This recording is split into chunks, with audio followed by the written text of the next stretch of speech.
Une autre histoire de la télévision, accessible depuis peu sur le site de l'INA. Celle qui s'écrit avec la publicité depuis 40 ans.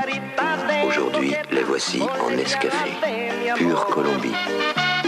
Très rapidement, on peut accéder aux publicités que nous avons mis en ligne, les 200 000 spots de publicité qui sont présents désormais sur notre site. Quand il mutile pas les pubs, Zeus, il dessine les contours de la ville. Là, on dit flasheur d'ombre. Pendant des années, il a cerclé les ombres de la nuit à la bombe.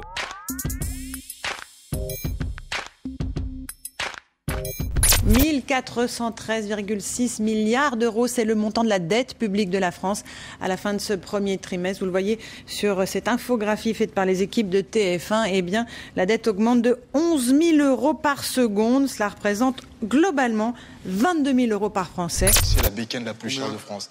Là, il y en a pour 80 000 $. C'est un véritable choc pour les habitants du quartier de la gare de Viareggio en Italie. Dans la nuit, ils ont été réveillés par une terrible explosion. Ce brasier filmé ici en caméra amateur a été provoqué par le déraillement de wagons-citernes transportant du GPL, un gaz de pétrole liquéfié hautement inflammable. Il nous a dit que si on allait là-bas, on pourrait se faire attraper par une voiture. Bilon t'a parlé des voitures. Est-ce que tu sais à quoi ça ressemble une voiture ?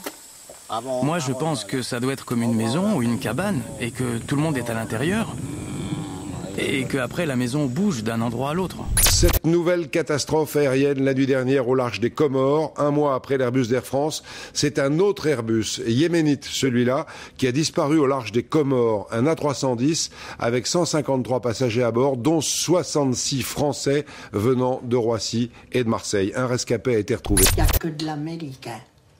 Et l'américain, moi, ça me sort par les trous de nez. Ça me sort par les cheveux. L'Amérique, je veux plus la voir.